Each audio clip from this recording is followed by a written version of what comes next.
Houston Real Estate Radio starts right now.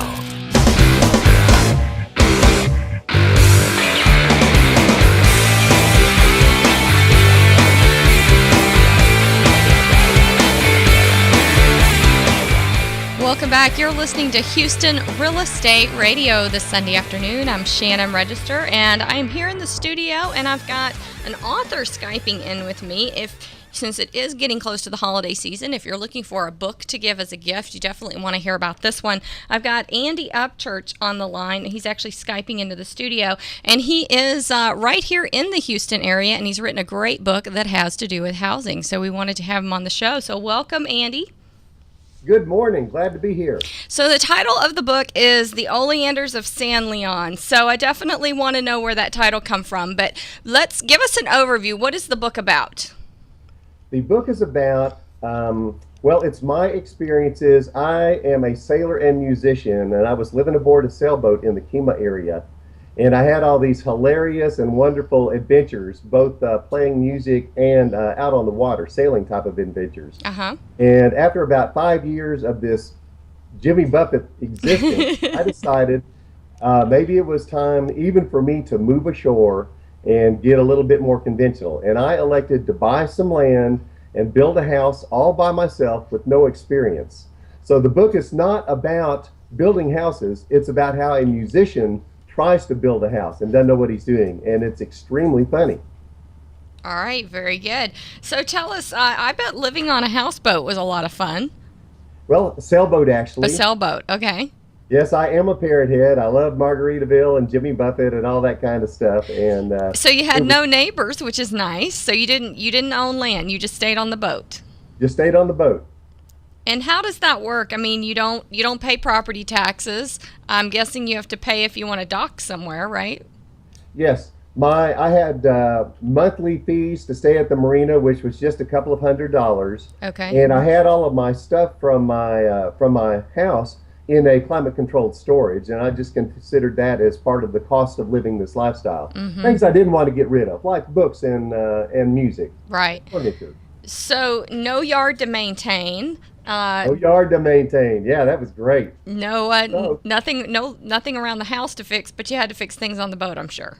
Occasionally. It was wonderful because my living expenses were so low.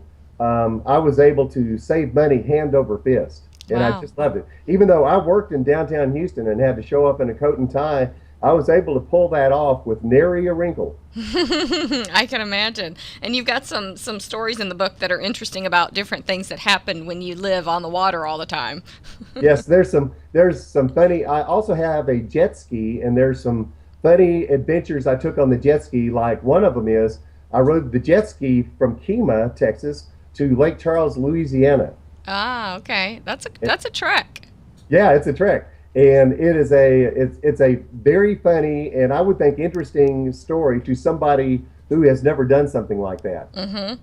I likened it to riding a motorcycle, say from Kemah to Lake Charles, Louisiana. But I felt a heck of a lot safer in the Intercoastal Waterway on my jet ski than I would have felt on a motorcycle on the highway. Huh, that's interesting. So at night, what did you do? Oh, I did it all in one day. It only took 8 hours. Oh, okay. All right. So you decided to take all this money you'd saved up and build your own house, right? Yes, correct. At the end of 5 years, I had enough money to do this. And so I thought, I've never built a house before, but what a great adventure and a challenge to buy some land and clear it myself and build a house. So I sat down and I sketched a little cabin, just a little cottage, really, on a sheet of notebook paper. And then I found an architect who knew what he was doing, a seasoned architect, because I needed somebody to turn my drawing into buildable plans. Mm-hmm. Even though the house was going to be homemade, I wanted it to be a well-built and a pretty little house. Mm-hmm. And I needed a professional architect. Is that the house you're in now? Is that the house you're in now? Not right at the moment, but yes, okay. I live there now. Okay. And the reason the book is called The Orleanders of San Leon is when I was clearing the land, there were all these wild oleander bushes growing in this property. It's on Galveston Bay in the little town of San Leon, and I saw these growing oleanders, and I thought, That's it. I'm going to name this house the Orleanders, in the style of little Caribbean islands like Bermuda, where the whole island's only 20 miles long, and all of the houses have names instead of numbers. So you have houses over there called like Gold's Rest, or the Breakers, or Harmony Hall. So this house is going to be called the Orleanders. So the house is called the Orleanders of San Leon, and the book is called the Orleanders of San Leon, because all of these tales are loosely connected in or have something to do with the Orleanders. You know, I bet there are a lot of people living in South Houston along the bay who are wanting to do exactly opposite of what you're doing. So they want to sell their house and go live on a boat. You wanted to get off the boat and build a house. They're probably thinking they want to do just the opposite. They're saving up for their sailboats. Right. So, there are, and I have a lot I could tell them too. You need to write a book on that. Sell your house and go live on a sailboat. How are you going to do that? That might be a good next book for you. So tell me, why did you not want to hire a general contractor? I mean, because most people who build houses hire a general contractor to oversee everything because they have the connections and the knowledge. Why didn't you do that? That's a very good question, because I wanted the adventure of it. Okay. And did you run into any major problems? And if so, what were they? Because, having a bunch of subcontractors who don't normally work together can get a little crazy. So, and even somebody who has a general contractor who's building a house, it can get a little frustrating, a little crazy. So tell me about that. How did you get everything to coordinate? Well, I'll tell you, I ran into all the problems. And that therein was the reason I decided to write this book.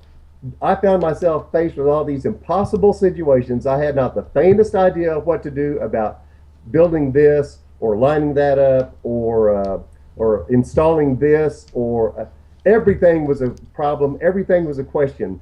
And instead of getting frustrated, I was able to see the humor in this. What do I do? And I thought, man, this would be a very funny write-up for somebody to read, whether they were ever interested in building houses or not. It's just plain funny how a neophyte gets into these problems and gets himself out of trouble. Would you recommend this to somebody else? Would you ever recommend to somebody that they build their own house? Sure, absolutely. Now, believe me, there were dark days, and I did get frustrated, and I really, frankly, did not know what to do. But I had to keep going and put one foot in front of the other, because I was already in too far to turn back.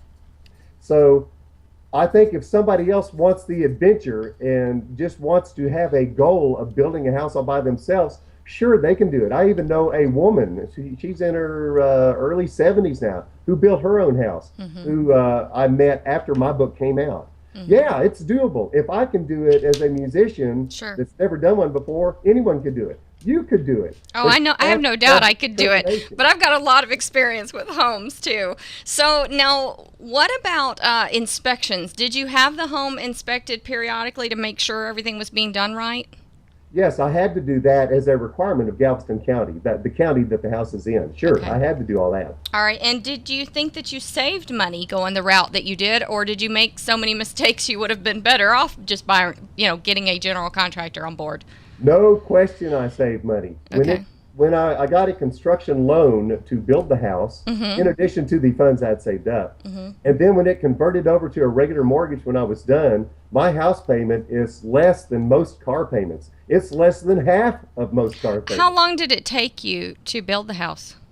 Well, because I didn't know what I was doing and I was going slow and I wanted to do it right, it took over a year, even though it's just a little bitty house. It is a very cute cottage. So what about warranty? Did you get any kind of warranty on the house? Like normally when you buy a home that's built by a builder, they have a warranty on it. They warranty the roof, the foundation. Do you have any of that by building it yourself? No, there's no way to get a warranty. There's no warranty, okay. So for resale purposes, are you concerned about resale on the house? Or is it a house you'll never sell? It's on land that you plan on keeping forever? I don't plan on selling it, but if I did, no, I don't have any qualms about reselling it. I would even probably, I think I'd be able to offer a warranty of my own to the prospective buyer, because the house has been built 10 years now. It's been through a hurricane by now. Okay? All right. All right, The Oleanders of San Leon. It is a book by Andy Upchurch. He's right here in our Houston area. Andy, tell us the website if people want to go and purchase this book and make a great Christmas gift, a funny book about building your own house. Tell us the website. Yes, it is. The website is www.theoleandersofsanleon.com. All right, theoleandersofsanleon.com. Check it out. You can check it out online. We will, of course, have this video online so you can watch this. And if you didn't hear all of today's interview, you can listen to it at HoustonRealEstateRadio.com.